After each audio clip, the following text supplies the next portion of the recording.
શું તમારે પણ વ્યૂઝ નથી આવતા? અને જો વ્યૂઝ આવે છે તો 10-15 વ્યૂઝ આવે છે. ત્યારબાદ વ્યૂઝ અટકી જાય છે અને ઇમ્પ્રેશન પણ અટકી જાય છે. એટલે કે મેન મુદ્દો એ જ છે કે વ્યૂઝ નથી આવતા.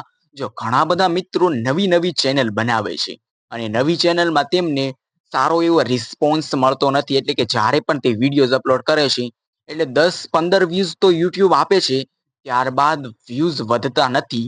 તો આ જ પ્રોબ્લેમનું સોલ્યુશન આજના વિડીયોમાં તમને મળશે. તો વિડીયો પસંદ આવે તો એક લાઇક અને એક સબસ્ક્રાઇબ કરી લેજો. અને હું તમને અત્યારથી જ કહું છું, વિડીયોને અંત સુધી જોતા રહેજો. જો તમે વિડીયોને અંત સુધી જોશો અને મેં જે સ્ટેપ કહ્યા છે તે સ્ટેપને ફોલો કરશો તો તમારા વ્યૂઝ વધશે. તો હવે આપણે વિડીયોની શરૂઆત કરીએ અને આ પ્રોબ્લેમનું સોલ્યુશન આપણે જાણીએ. જો શરૂઆતમાં કોઈ પણ યુટ્યુબર પોતાની ચેનલ બનાવે છે ત્યારે ચેનલમાં વ્યૂઝ કેવી રીતે લાવવા તેના સામે એક મોટો પડકાર હોય છે. જો નવી ચેનલ હોય એટલે તમારી પાસે કોઈ ઓડિયન્સ ન હોય, સબસ્ક્રાઈબર ન હોય, એટલે તમારે ઓડિયન્સ ગોતવી પડે. એટલે કે ઓડિયન્સને આપણે પોતાના તરફ એટ્રેક્ટિવ કરવા પડે તો આપણા ચેનલમાં જે પણ વિડીયોઝ અપલોડ કરો તેમાં વ્યૂઝ આવે. એટલે તો નવી ચેનલમાં એ જ મોટો પ્રોબ્લેમ બધા જ મિત્રોને આવે છે કે વ્યૂઝ નથી આવતા. સારા વિડીયોઝ બનાવી છીએ પરંતુ યુટ્યુબ ઇમ્પ્રેશન નથી મોકલતું અને વ્યૂઝ નથી આવતા.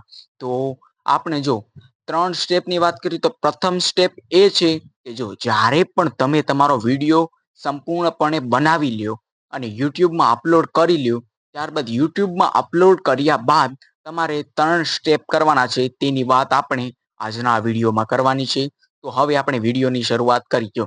પ્રથમ સ્ટેપ, તો જ્યારે પણ તમે તમારો વિડીયો અપલોડ કરો ત્યારબાદ તે વિડીયોઝ અપલોડ કર્યા બાદ તમારે બીજી જીમેલ એકાઉન્ટ એટલે કે બીજી યુટ્યુબ ચેનલમાં તમારા ફોનમાં અલગ અલગ જીમેલ હોય છે.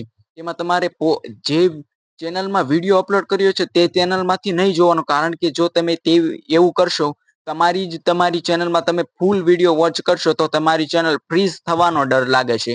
એટલે તમારે નવી ચેનલ જે પુરાની વાલી ચેનલ હોય છે તે ચેનલમાં જઈ અને તમારે ફૂલ વિડીયો વોચ કરવાનો છે. અને પૂરો વિડીયો જોયા બાદ અંતમાં તમારે લાઈક કરવાનો છે. એટલે જો તમે આવું કરશો તો શું ફાયદો થશે તેની વાત કરું. જો તમે ફૂલ વિડીયો જોશો અને ત્યારબાદ લાઈક કરશો એટલે કે યુટ્યુબ અત્યારે એઆઈ બેઝ થઈ ગયું છે. એટલે કે યુટ્યુબમાં કોઈ વ્યક્તિઓ અત્યારે કામ નથી કરતા, એઆઈ કામ કરે છે. એઆઈમાં કોઈ ઇમોશન ન હોય. એટલે જ્યારે પણ તમારો વિડીયો કોઈ પ્રથમ વ્યુઅર હોય તેના દ્વારા ફૂલ વિડીયો વોચ કરવામાં આવે, ફૂલ વિડીયો જોવામાં આવે તો યુટ્યુબમાં તમારા વિડીયોનો રિસ્પોન્સ સારો થશે. યુટ્યુબને એમ થશે કે તમારા વિડીયોઝમાં કંઈક સારું છે જેના કારણે ઓડિયન્સ આ વિડીયોને ફૂલ વોચ કરે છે. એટલે ઓડિયન્સ સારી રિસ્પોન્સ મળશે આ વિડીયોમાં, તો યુટ્યુબને થશે કે આ વિડીયોને થોડુંક પ્રોત્સાહન આપવાની જરૂર છે. એટલે તમારા વિડીયોને બીજા 10 લોકો પાસે મોકલશે. તેવી જ રીતે તમારે 5 થી 6 એકાઉન્ટમાંથી ફૂલ વિડીયો વોચ કરી લેવાનો છે. જ્યારે વોચ કરી અને અંતે લાઈક કરી લેવાનો છે. એટલે તમારા વિડીયોઝની છાપ યુટ્યુબના અલ્ગોરિધમમાં સારી પડશે અને તમારી ચેનલમાં વ્યૂઝ આવવાની શરૂઆત થઈ જશે. તો આ હતું પ્રથમ સ્ટેપ. હવે આપણે બીજા સ્ટેપની વાત કરીએ તો બીજું સ્ટેપ છે કે આપણે જો સારા થંબનેલ બનાવવા. જો તમે યોગ્ય એટ્રેક્ટિવ થંબનેલ બનાવો તો તમારી ચેનલમાં વ્યુઅર એટ્રેક્ટ થાય અને તમારો વિડીયો જોવા પ્રોત્સાહિત થાય. જો સૌપ્રથમ તો જો તમે વિડીયોઝ અપલોડ કર્યો તે દર્શકો સામે વિડીયો નહીં આવે, તેનું થંબનેલ આવશે. અને જો તમારું થંબનેલ સારું હશે અને એટ્રેક્ટિવ હશે અને દર્શકને એવું થશે કે આ વિડીયોઝમાં કંઈક શીખવા જેવું છે, કંઈક યુનિક છે, તો દર્શક તમારા થંબનેલ ઉપર ક્લિક કરશે. અને થંબનેલ ઉપર ક્લિક કરશે અને જો તમારો વિડીયો સારો હશે તો વિડીયો અંત સુધી જોશે. એટલે કે તમારા વિડીયોઝનો રિસ્પોન્સ યુટ્યુબના અલ્ગોરિધમમાં સારો પડશે. એટલે તમારે તો સૌપ્રથમ તો એ જ થંબનેલ જ સારું બનાવવાનું છે જેના કારણે વ્યુઅર થંબનેલ જોતાની સાથે જ એ થંબનેલ ઉપર ક્લિક કરી લે. એટલે કે બીજો સ્ટેપ એ છે કે તમારે થંબનેલ સારું બનાવવાનું છે. અને જો બીજો ફાયદો એ પણ મળશે, જો તમારું થંબનેલ સારું હશે તો તમારા થંબનેલ સારું હોવાના કારણે તમારે જે વિડીયો અપલોડ કર્યો છે તે વિડીયોમાં CTR વધુ મળશે, ક્લિક થ્રુ રેટ વધુ મળશે.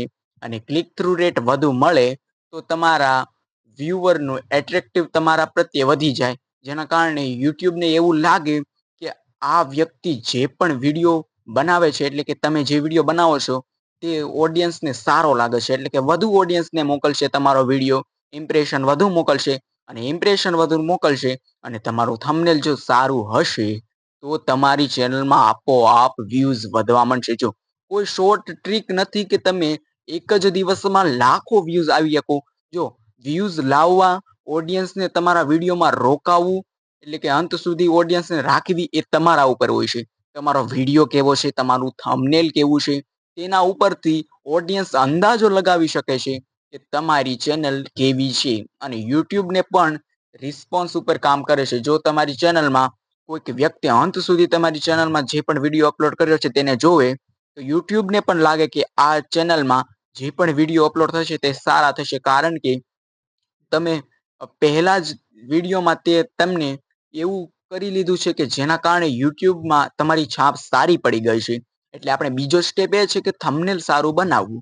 હવે ત્રીજો સ્ટેપ કયો છે તેની વાત કરીએ તો ત્રીજો સ્ટેપ છે તમારા વિડીયોની ક્વોલિટી, ક્વોન્ટિટી અને સારું કન્ટેન્ટ. આ ત્રીજો છે. જો તમારી ચેનલમાં જે પણ વિડીયો તમે બનાવો તે વિડીયોમાં તમારે ખાસ એ ધ્યાન રાખવાનું છે કે તમારા દ્વારા જે પણ વિડીયો બનાવવામાં આવે તે વિડીયો સારો બને, ઓડિયન્સને પસંદ આવે, દર્શકોને પસંદ આવે, અને સારો એવો ઇન્ટ્રો, એટલે જો શરૂઆતમાં જ તમે જો શરૂઆત તમે સારી કરશો, જો વિડીયોની તમે શરૂઆત જ સારી કરશો તો ઓડિયન્સને એવું લાગશે કે આ વિડીયોમાં કંઈક જોવા જેવું છે. જો તમે એક સસ્પેન્સ શરૂઆતમાં, એટલે કે કંઈક વસ્તુ એવું કહો કે જેના કારણે ઓડિયન્સ કે દર્શકો હોય તે તમારા વિડીયોઝને અંત સુધી જોવા માટે પ્રેરાય, જેના કારણે તમારી ચેનલમાં જે વિડીયો અપલોડ થયો છે તે વિડીયોનું ઓડિયન્સ રિટેન્શન સારું આવે. અને જો ઓડિયન્સ રિટેન્શન સારું આવે તો તમારા દ્વારા જે વિડીયો દર્શક દ્વારા જોવામાં આવ્યો છે તે વિડીયોની છાપ યુટ્યુબના અલ્ગોરિધમને સારી પડે. એટલે તમારે સારું કન્ટેન્ટ, સારા એવો વોઇસ ઓવર, સારું એવું એડિટિંગ કરી ત્યારબાદ જ તમારે વિડીયો અપલોડ કરવાનો છે, જેના કારણે તમારા દર્શકોને વિડીયો સારો લાગે. તો વિડીયો સારો લાગે અને તે અંત સુધી જોવે તો યુટ્યુબ તમારા વિડીયોને પ્રમોટ કરે. એટલે કે આપણે 3 સ્ટેપ જોયા. પહેલું સ્ટેપ એ હતું કે જ્યારે પણ તમે વિડીયો અપલોડ કરો, બીજી જીમેલમાંથી તમારે વિડીયો ફૂલ વોચ કરી લાઈક કરવાનું છે. બીજું સ્ટેપ એ હતું કે તમારે સારો એવો થંબનેલ બનાવવાનું છે, એટ્રેક્ટિવ થંબનેલ બનાવવાનું છે. જો દર્શક તમારા થંબનેલને જોવે તો તરત જ તેના ઉપર ક્લિક કરી લે અને તમારો વિડીયો ફૂલ અંત સુધી જોઈ લે, તો તમારી ચેનલની ગ્રોથ વધશે.